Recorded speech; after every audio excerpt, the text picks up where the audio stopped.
BJP সরকারের এবারের বঙ্গ budget প্রতিশ্রুতি পূরণের বাজেট নাকি বাংলার উন্নতির প্রেক্ষিতে নেওয়া একটা বড় পদক্ষেপ? মমতা বন্দ্যোপাধ্যায়ের আমলে কেমন ছিল এই বঙ্গ বাজেট? না, আমি এই 5 বছরের কথা বলছি না, আমি বলছি মমতা বন্দ্যোপাধ্যায় যখন 2011 সালে ক্ষমতায় এসেছিলেন ঠিক সেই সময়ের কথা। মাত্র 8 মাসের বাজেট পেশে বাংলার মানুষের জন্য একগুচ্ছ উপহার দিয়েছে বিজেপির সরকার। মহিলাদের জন্য 33% সিট সংরক্ষণ থেকে ডিএ বৃদ্ধি সবই রয়েছে এবারের বঙ্গ বাজেটে। কিন্তু শিল্প, বাংলায় ভোটে জেতার আগে বিজেপি বহুবার দাবি করেছিল তারা নাকি শিল্প আনবে। তবে কি শিল্প এসেছে? বিজেপির বাজেট আর মমতার বাজেট পেশের মধ্যে আসল পার্থক্যটা ঠিক কোথায়? আসলে কে চাইছে বাংলার উন্নতি আর তার উদ্দেশ্যটাই বা কি? দেখুন, আজকের দিনে দাঁড়িয়ে সবাই সবার স্বার্থটা বোঝে, তাই আপনি এই উদ্দেশ্য কথাটা কখনোই এড়িয়ে যেতে পারবেন না। তাহলে চলুন এবারে বঙ্গ বাজেট কতটা কল্যাণমুখী আর কতটা আত্মসাৎ করার প্ল্যান সবটা বুঝে নেওয়া যাক। নমস্কার, আমি কুন্তল আর আপনারা দেখছেন টক টিপ বাংলা। দেখুন, বিজেপি ক্ষমতায় এসেছে 4 মে আর বাজেট পেশ হয়েছে 22 জুন। সেই কারণে এবারের বাজেটকে মুখ্যমন্ত্রী শুভেন্দু অধিকারী বলছেন এটা মাত্র 8 মাসের বাজেট। এবার অনেকের মনে প্রশ্ন থাকতে পারে, বাজেট তো সাধারণত 1 বছরের হয়, তাহলে কেন মুখ্যমন্ত্রী এটাকে 8 মাসের বাজেট বলছেন? এর সহজ ব্যাখ্যা আমরা সবাই জানি, একটু মাথাটা খাটিয়ে একবার ভেবে দেখুন, আপনিও ধরতে পারবেন। হ্যাঁ, ঠিকই ধরেছেন, সাধারণত বাজেট পেশ হয় এপ্রিলে, কেননা এপ্রিল মাসকেই অর্থ বছর হিসাবে ধরা হয়। সুতরাং বাজেট পেশ হতে অনেকটা দেরি হয়ে গেছে, আর তাই এবারের বাজেটকে 8 মাসের বাজেট বলা হচ্ছে ইতিমধ্যে। তবে এবারের বঙ্গ বাজেটের সবচেয়ে গুরুত্বপূর্ণ বিষয় হলো বিজেপি সরকার প্রথম বাজেটেই এমন কিছু ঘোষণা করেছেন যা সরাসরি সাধারণ মানুষের দৈনন্দিন জীবনের সঙ্গে ওতপ্রোতভাবে যুক্ত। সরকারি কর্মচারীদের দীর্ঘদিনের দাবি মেনে ডিএ 38% উন্নতি করার ঘোষণা করা হয়েছে।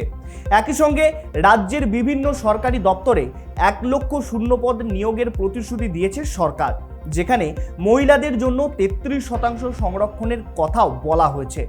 শিক্ষা ও আইন শৃঙ্খলা ব্যবস্থাকে আরও শক্তিশালী করতে 50,000 শিক্ষক এবং 20,000 পুলিশ কর্মী নিয়োগের ঘোষণা করা হয়েছে। অন্যদিকে সমাজের দুর্বল ও প্রান্তিক অংশের জন্য একাধিক বড় পদক্ষেপ নেওয়া হয়েছে।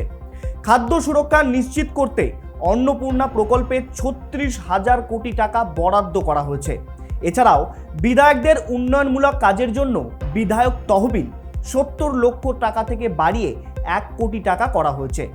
শুধু কল্যাণমূলক প্রকল্প নয়, অবকাঠামো উন্নয়নের দিকেও এবারের বঙ্গ বাজেটের বিশেষ নজর দিয়েছে বিজেপির সরকার।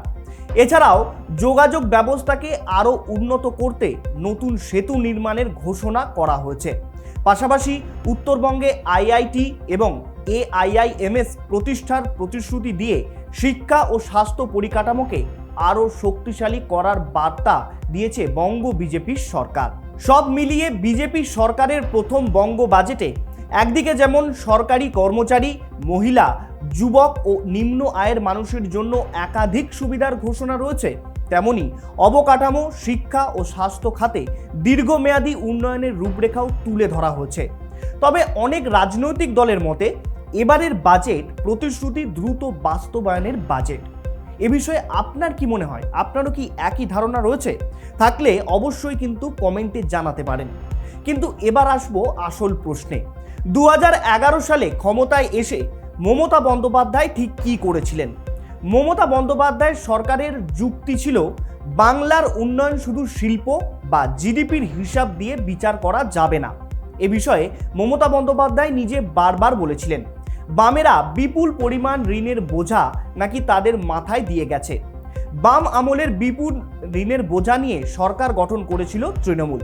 ফলে প্রথম কয়েক বছরে খুব একটা বড় শিল্প প্রকল্পের পরিবর্তে মমতার সরকার বেশি জোর দিয়েছিল সামাজিক প্রকল্পের ওপর।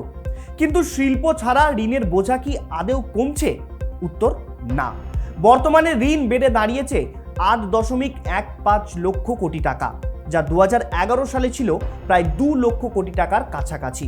তাহলে এখন আপনি নিজেই একবার বিচার করুন, এই 15 বছর ধরে বাংলা রাজ্যটাকে ঠিক কোথায় এসে দাঁড় করিয়েছিল এই মা মাটি মানুষের সরকার।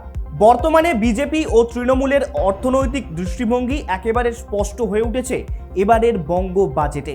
তৃণমূলের মডেল ছিল সামাজিক সুরক্ষা ও সরকারি সহায়তা নির্ভর, অন্যদিকে বিজেপির মডেল ছিল কল্যাণমূলক প্রকল্প, শিল্প, বিনিয়োগ এবং কর্মসংস্থান। আর ঠিক তেমন করেই দেখিয়েছে এইবারের বঙ্গ বাজেটে। নির্বাচনের আগে বিজেপি নেতৃত্ব বারবার বলেছিল পশ্চিমবঙ্গের শিল্পায়নের নতুন যুগ শুরু হবে, নতুন বিনিয়োগ আসবে এবং বড় বড় কোম্পানি আসবে, আর তার সাথে বাড়বে কর্মসংস্থান। কিন্তু এই বাজেটে শিল্প নিয়ে যতটা প্রত্যাশা ছিল তা কি আদৌ পূরণ হলো এবারের বঙ্গ বাজেটে? আমি যদি বলি হ্যাঁ পূরণ হয়েছে, করবেন বিশ্বাস আমার কথা? এখানেই আসল টুইস্টটা আছে। দেখুন, সবার দৃষ্টিভঙ্গি এক নয়। আপনার কাছে যেটা সাদা সেটা কিন্তু আমার কাছে কালো, আর আমার কাছে যেটা সাদা সেটা আপনার কাছে কালো। অর্থাৎ আপনি কিভাবে বিষয়টিকে দেখবেন সেটা ঠিক করবে আপনি কয়েনের কোন পিঠটা দেখতে চাইছেন। দেখুন, একটা বাড়ি তৈরি করতে গেলে যেমন সিমেন্ট, ইট, পাথর, বালি এসবের দরকার পড়ে, তেমনই একটা শিল্প করতে গেলেও কিছু বেসিক নিডসের দরকার পড়ে। বর্তমানে এখন সেই কাজটাই চলছে। এবারের বাজেটে অবকাঠামো, বিমানবন্দর, এআই মিশন বা শিল্প করিডোরের মতো কিছু পরিকল্পনার কথাও নেওয়া হয়েছে। এবং শিল্প নিয়ে রাজ্যের শিল্প উন্নয়ন মন্ত্রী তাপস রায়ও বলেছেন বাংলায় নাকি শিল্প আনতে হবে। কিন্তু মাত্র কয়েক মাসে কখনোই সেটা সম্ভব নয়, এটা তো আপনিও বিশ্বাস করবেন। কিন্তু এখন প্রশ্ন হলো, এমন বাজেট পেশের উদ্দেশ্যটা কি? প্রতিশ্রুতি নাকি বাংলার উন্নয়ন? একদিক থেকে বিচার করলে এটাকে প্রতিশ্রুতি পূরণ বলা যেতে পারে, কেননা নির্বাচনের আগে এই সমস্ত বিষয় নিয়েই কিন্তু বিজেপি প্রচার চালিয়েছিল। তবে এই প্রতিশ্রুতি পূরণও কিন্তু বাংলার উন্নয়নের একটা বড় মাইল ফলক। তাই বিজেপির এই প্রথম বঙ্গ বাজেটের উন্নয়নমুখী নাকি ভোটমুখী সেটা বলা বেশ কঠিন। এখানে যেমন কিছু দীর্ঘমেয়াদী পরিকল্পনার ইঙ্গিত রয়েছে, তেমনই রয়েছে তাৎক্ষণিক রাজনৈতিক বার্তা। আসল পরীক্ষা হবে আগামী কয়েক বছরে, কারণ ডিএ বাড়ানো বা ভাতা ঘোষণা করা তুলনামূলক সহজ, কিন্তু শিল্প আনা, কর্মসংস্থান তৈরি করা এবং রাজ্যের অর্থনীতিকে শক্তিশালী করা অনেকটা বেশি কঠিন। আর সেই কারণেই প্রশ্নটা এখনো রয়েই যাচ্ছে, এই বাজেটে কি বাংলার উন্নয়নের রোডম্যাপ নাকি আগামী নির্বাচনের জন্য রাজনৈতিক বিনিয়োগ? বিজেপির বঙ্গ বাজেটকে আপনি ঠিক কোন আঙ্গিকে দেখছেন? কমেন্টে অবশ্যই জানাবেন। এবং এরকম বিস্তারিত আলোচনার ভিডিও পেতে এখনই সাবস্ক্রাইব করবেন আমাদের চ্যানেল টক টিভি বাংলা। ধন্যবাদ।